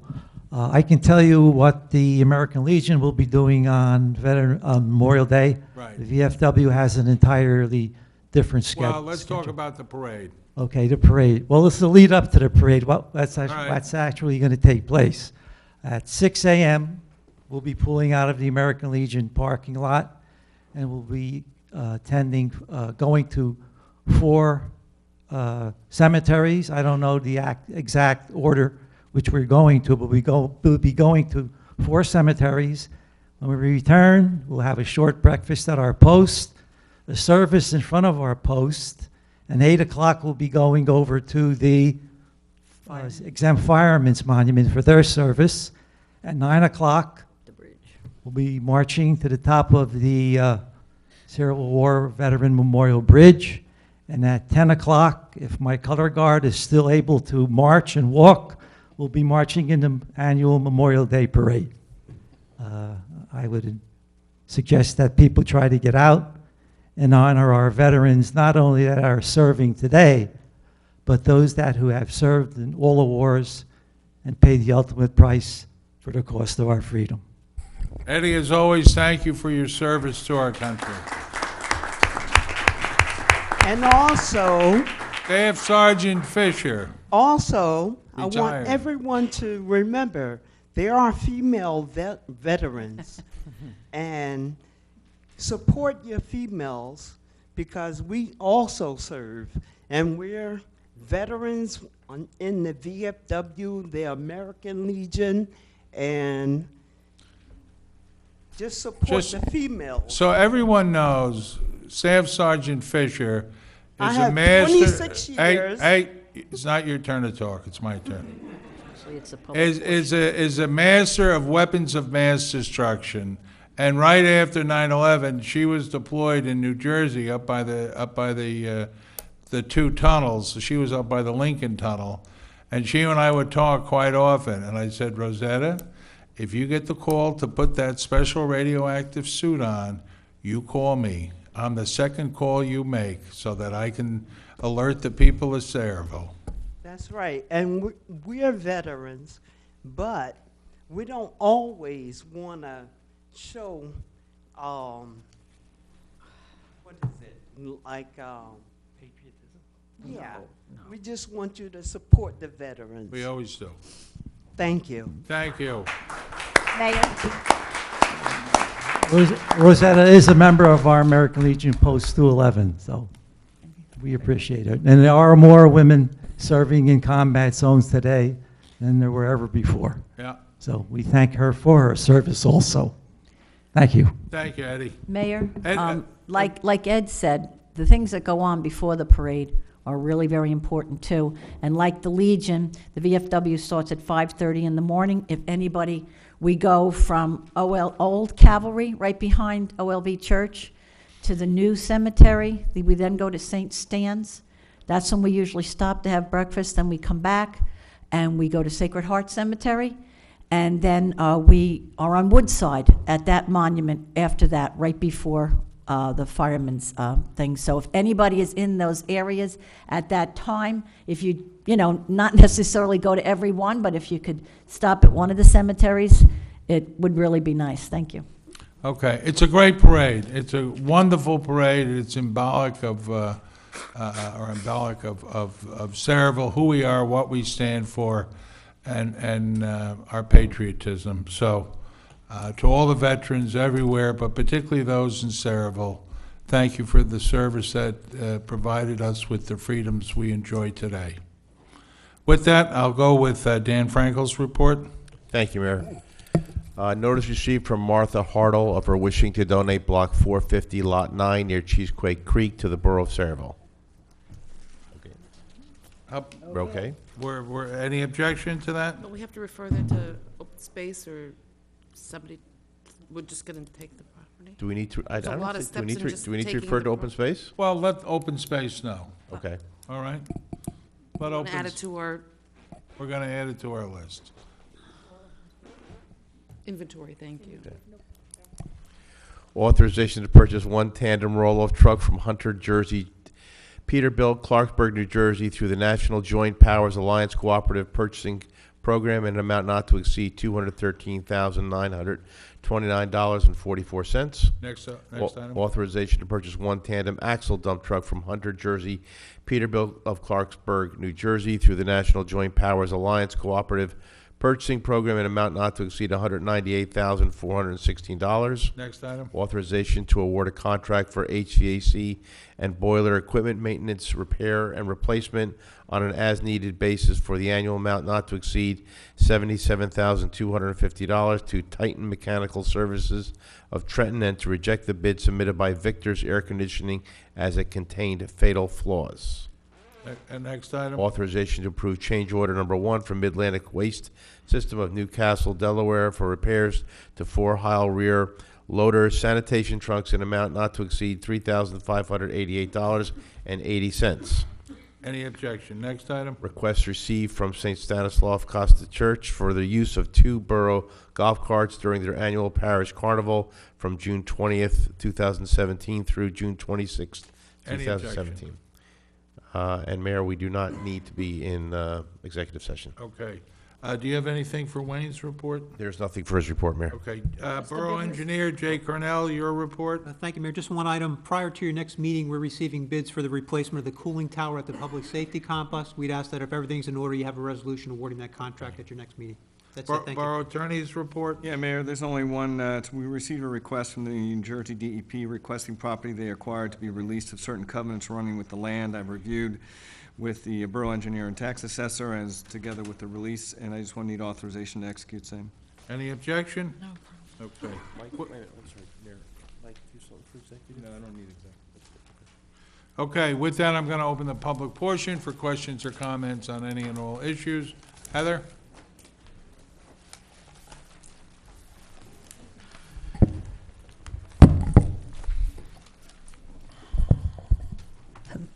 Hello, it's Heather Posky from 71 Zaleski. It's me again. At the last meeting, I brought up what I thought was potential violations of our code of ethics. I know that you, Mr. DuPont, asked me to speak with you after the meeting, and you did give me a minute to talk to you. From that conversation, you asked that I emailed you, so I did email you on May 10th. With my concerns, and then I did follow up again on May 16th, and I have yet to hear. So I'm just going to read, I guess, my email, and once I'm done, I'd like to ask that it be submitted to record. So my email reads, "Good evening, Mr. DuPont. Thank you for taking the time to talk with me after the council meeting this past Monday, May 8th. So after reviewing the video from the special meeting that took place on May 1st, and the vote that directly followed that evening, I'm a bit concerned that improper hiring practices might have been an issue along with our Borough of Sayreville Code of Ethic ordinances being violated. To ensure that our Code of Ethic ordinances pertain to our council that participated in the vote, please refer to 10-8.2, in which they are listed as bullet point A. So that ordinances, for the purpose of this chapter, the following terms shall have the meanings indicated. Official or employee shall include A, mayor, and council. Directly following that is 10-8.3, conflicts of interest. It states, no official or employee, whether paid or unpaid, shall engage in any business or transaction or shall have a financial or other personal interest, direct or indirect, which is incompatible with the proper discharge of their official duties in the public interest or would tend to impair their independence of judgment or action in the performance of their duties. Lastly, I reference 10-8.10, which is improper use of official position, and that reads, no official or employee shall use their official position to obtain a personal discount or preferential or favored treatment or any rights, benefits, advantages, or privileges for themselves or any other person. I go on to say, I know after the meeting you mentioned that it would be an issue if anyone's relative had gotten hired based off that list. And I went on to say, but one would hope that our council would take better precautions in their participation involving a vote that could potentially get immediate family members hired. Please let me know what your take is on it, and in the meantime, I will follow up with a few people I know as well. I also, we did reach out to civil service as well. The old list was retired as of 3/30, and the new list is active as of 3/31. So there is an email actually confirming that from civil service themselves, if you would like that as well. Anything? Yeah, I've had the opportunity to sit down with the borough clerk. I know that our labor council was present at that meeting. I know it was his opinion, as Mr. Lembo just pointed out, that he instructed the council to vote on the existing list.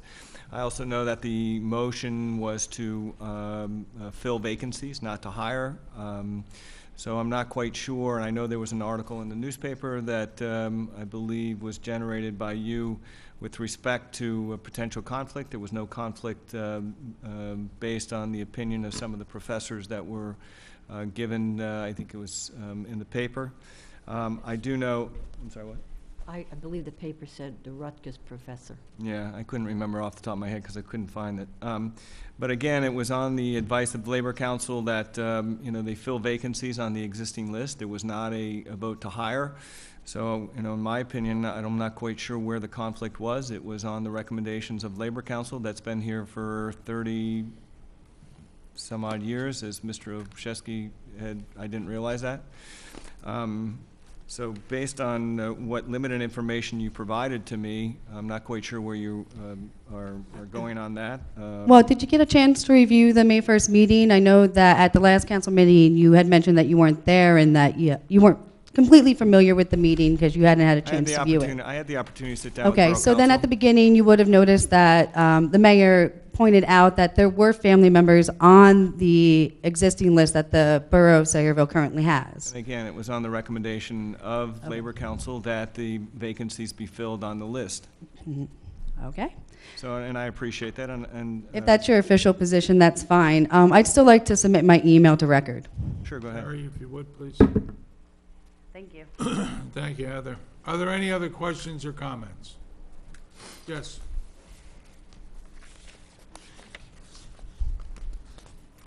Mina Colta again, Madawana, Jersey, Middlesex County, freeholder candidate. I just have one question. I just want to confirm what Heather was saying a second ago. Did the council men or women vote regarding their relatives being hired? They did to not. the police? They did not. They abstained from the vote. They did not vote to hire. That's not what the motion was. There's a difference. It was a vote to select candidates. It wasn't a vote to hire, it was a vote to select candidates. This- we had to determine how many vacancies that the council felt that there were. There's the civil service procedures, civil service exams. The council doesn't get a say in who's hired until after the background checks are done by the police, the interviews are done by the police, and they make their recommendations on who get hired. And that's a little ways down the way. We, up here as a council, had to determine on how many vacancies there were. As far as lists, that's up to civil service and the procedures of civil service and our human resources department. This council does not have a say on who gets hired, did not have a say on who gets hired at that point. We just needed to say if we had vacancies. And I said before, when you had asked, we had 92 people last year, 92 officers last year. Now we're down to 86. So technically there's 6. The chief was looking for 6 in January. He actually asked for 8 on the budget, and we approved 6. There were 3 that we currently have, and 3 more, actually 1 after that last meeting. So we had 4, and then another 2 before July, before the next academy. So we filled 5 vacancies. Now, as far as who gets hired, the council doesn't have a say until after all the process gets done. So there was, I don't, you know, I agree with the counselor here. He went to law school, but I didn't see a conflict either because we just had to determine It was just how many there were, not who. I wasn't saying it, that there was No, a no, conflict. I'm just saying, I I'm want getting responding to. So you're saying that the names still have not They gotten haven't to this been, the council names, yet? there's no names discussed. It was simply No, there's a whole investigation left. filling vacancies. Okay. That's all it was recommended. Thank you. There's a Thank whole you. investigation left. Are there any other questions or comments? David?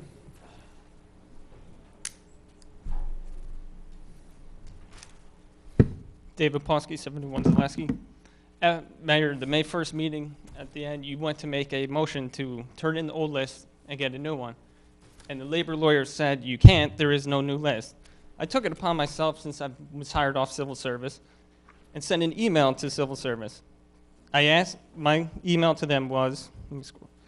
I was just wondering what date the 2013 law enforcement exam list was no longer active and the next list became active. His answer to me was, Mr. Ponsky, last LE law enforcement exam symbol, S9999R, which is the 2013 list, was being used through 3/30/17. New list, S9999U, which is the new list, became active on 3/31/17. And that is sincerely Marty Berrien, Human Resource, New Jersey Civil Service Commission, Division of Administrative Support and Logistics. I also placed a call to civil service, talked to Ethan Cohen, who is in charge, oversees the certification list, and he said, to date, you still can turn that list in, ask them to return everyone onto the list, get a new one, and it'll take 2 to 3 days. Is there a motion up here to do such a thing? We actually, to get the current list? we actually agreed that Mike was going to speak Well, with we Labor can change Council. our mind. Is there a motion to return the old list and to get the current list? I will make that motion. Is there a second? Motion made and seconded. Roll call to return the current list and request the new list.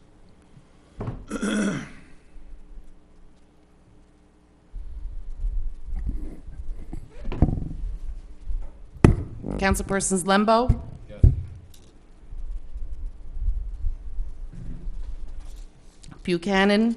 With comment, I believe that we should have our legal representation discuss this with Labor Council, as there may be potential litigation issues. So let's get this right and not go the wrong route just because you want to make a point.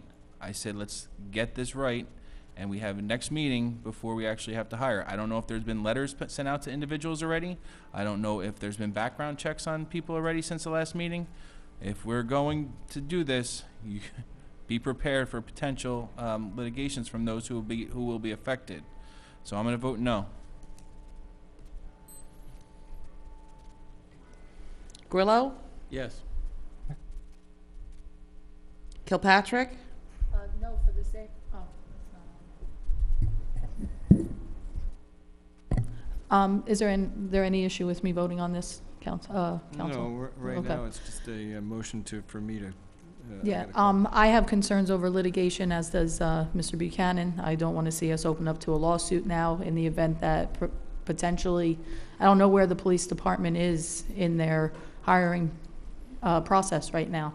So I will be voting no until we have that information. Melendez? When were you advised by the attorney this was illegal?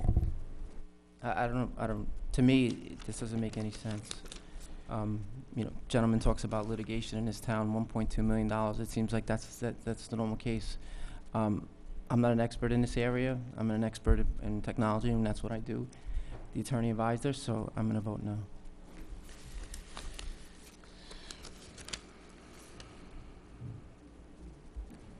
Novak? On the advice of our labor attorney, I will be voting no. His reasons in closed session were a little different than his reasons out here, and since it was closed sessions, I can't comment. But it had to do with civil service rules as well as borough ordinances. Thank you. 4-2, Mayor. Okay, are there any other questions or comments? Art? Shame we're not as concerned about the COLA thing as we are about this. Art Rittenhouse, 33 Delacat Lane, Sayreville, New Jersey. The concern about litigation, I would be concerned because of the conflict of interest that's appearing. When I was on the council, each time there were any police matters, the mayor and I both asked that Mary either abstain or not be in the room, due to the fact that her husband's a retired police officer, her daughter is a police officer in a different community, and her son is a police officer here in Sayreville. You know, the appearance of this is not good. And I know our attorney, Mr. Dupont, has always said that there's not a conflict. However, the ordinances, you read the ordinances, you saw them today, are very clear.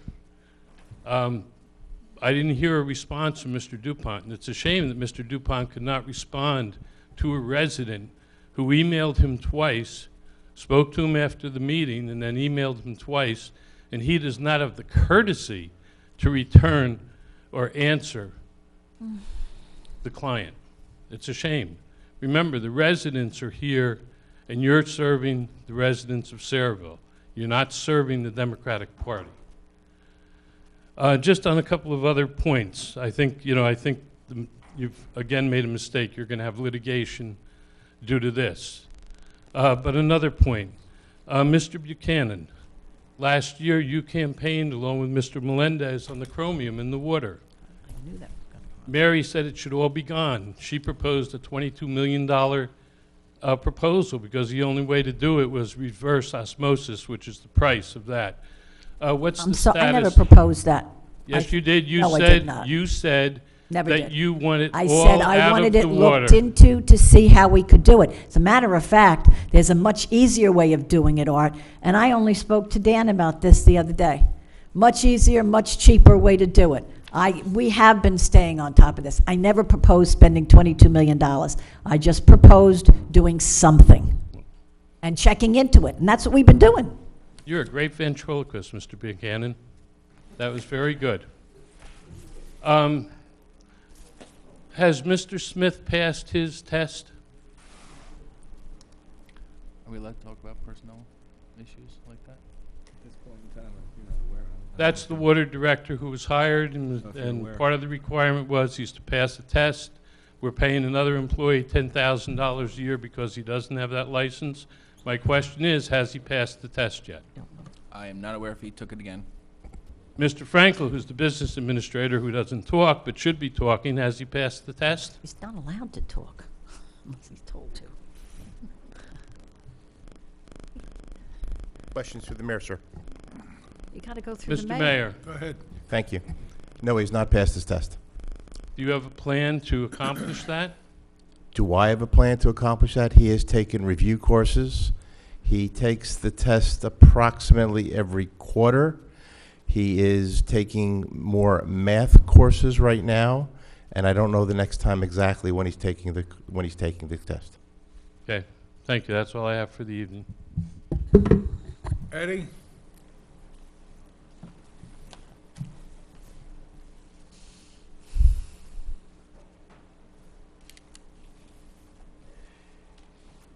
At Streck 58 Nickel Avenue, Sayreville.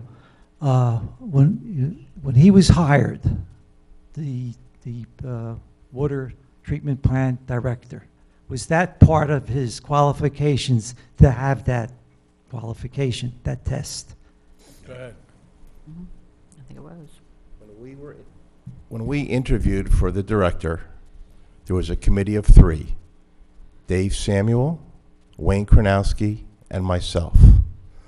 The three of us interviewed many candidates. We were having a problem in the water treatment area, the water department, and we needed more, we thought, the three of us, for a manager who was very well skilled in water treatment and water and sewer. The candidates we were getting were operators. The three of us, I made a recommendation to the council that we wanted to hire a director with administrative background and also the background of operators. We felt that Bob Smith was the best candidate, but we did realize, based from our ordinances, that he needed to have a T4. We held back money from him on his salary until he got his T4 license. Therefore, he has not passed or got the T4 license. Therefore, money is still being withheld from his salary that he would have received if he got his T4 license. When the DEP came to us and said that we needed to have someone to have a T4 license, we went to someone in the department who had a T4 license. And yes, we are paying them some extra money to use their license as a T4. Okay, my second question is, and I mentioned it to Councilman Buchanan, is the director now using an unmarked borough vehicle to go back and forth to work?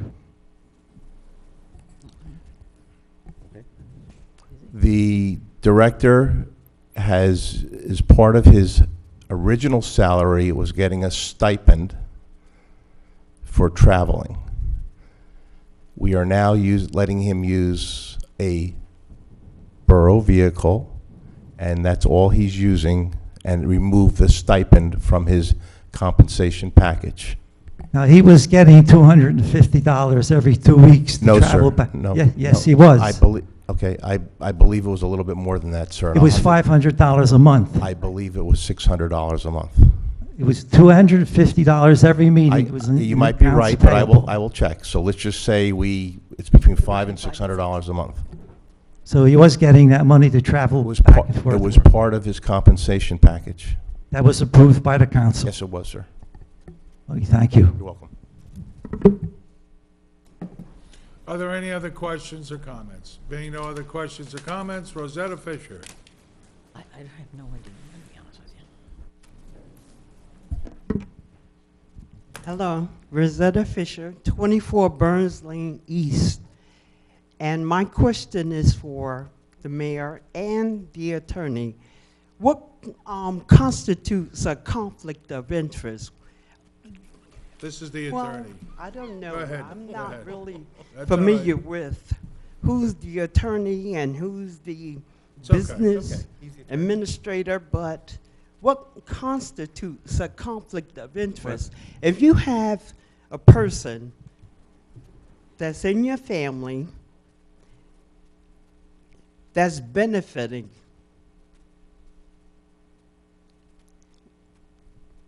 what's the borough's policy with regards to a conflict of interest? Well, I believe that there's certainly a conflict if you're benefiting a family member. However, if in fact the vote is to, in your case where you're insinuating, is to fill a vacancy, Labor Council said the vote was to fill a vacancy on an existing list.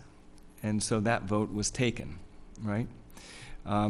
A conflict, it's something that you have to look at and evaluate whether it's actual, whether it complies with the local ordinances, whether it complies with the local ethics.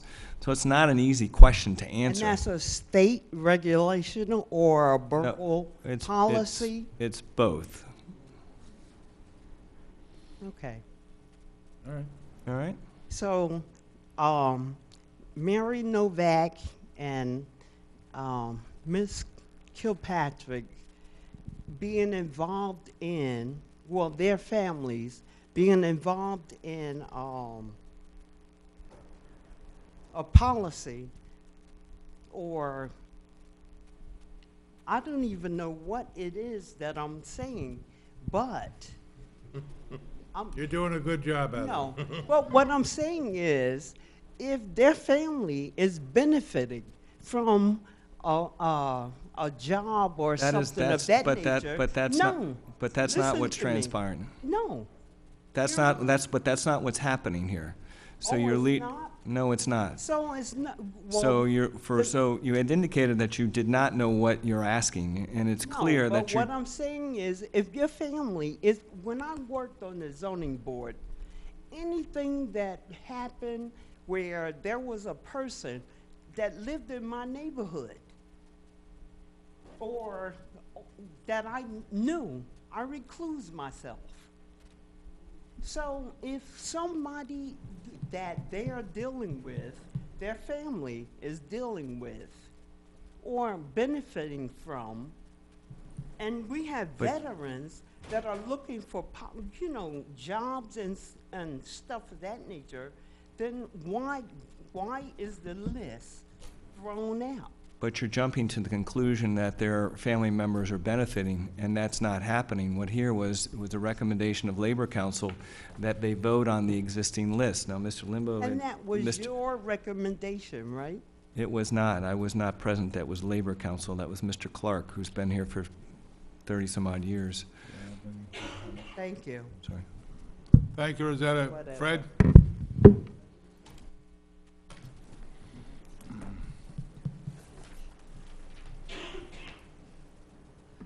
Fred Block, 25 Calliope Road. So I know that the discussion has been on the selection of the list. And to be quite honest, I don't know what led to rush or to move or hurry to select this list. I don't know why we won't consider using another list, but I do have one question that has kind of been plaguing me, and I'm hoping that it can be answered. Do we know if the family members who are related are on the current and new list, or if they're only on the current list? Currently, well, we don't know who would be on the new list other than who Civil Service sends us, but the current list that should have been returned in January after it was used to hire, to fill three police vacancies. When Civil Service sends you the list, you start going through it, and people have found other jobs, they have a medical reason or some other reason that would make them ineligible, but we're down like 40 slots on that list. So we have this new list, and we've gone through all veterans on the existing list. So part of the concern is that we are excluding veterans, and it's a concern that I have. And to answer your question, on the current list, yes, there are family members. And Now, just- that just real doesn't mean quick- on the new list there wouldn't be family members, but there's definitely, That's what I was looking for. Do we know if there's a difference between the new list or the old list? Because we it won't know might be until moot. we get the new list. Got it. Okay, thanks. And Dan, I'm going to ask Dan, do we have any officers that were working on the road, regular road work, that were making overtime this past week? My understanding is that on Friday, all of the shift work was done through overtime. So all of the shift work was done through overtime this past week, on this past Friday for police officers. So we're understaffed. We are understaffed. Is that why? We had to pay out overtime because we're that short? I don't know if that could be part of the reason, but it's a concern. Just state that my concern was not that we're not hiring. No, I know, Fred. No, Fred. Was that And Fred, the reason I was saying it to you, Fred, was because you said into a rush, but that's why. Okay. That is a taxpayer concern, though. Are there any other questions or comments? Yes?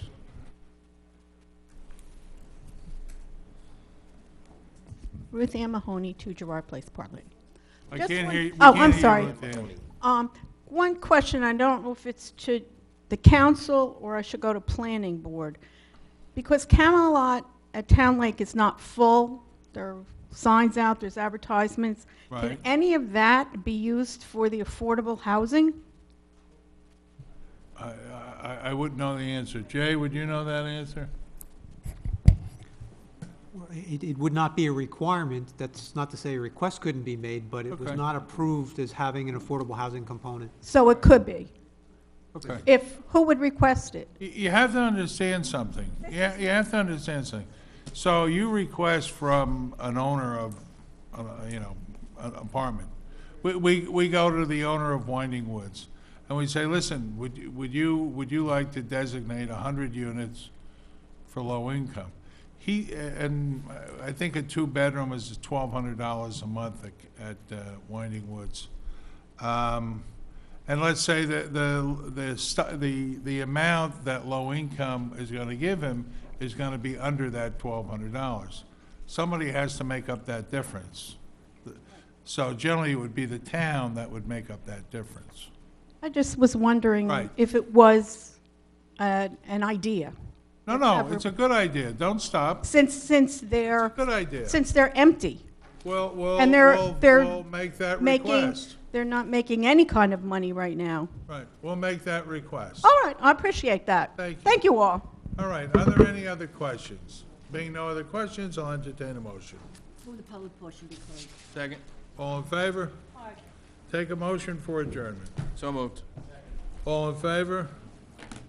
All Aye. in favor? All in favor, please. Aye. Opposed? Thank you. Thank you, John. Good night, Mike. Good night, Vicki. Good night, Ricky.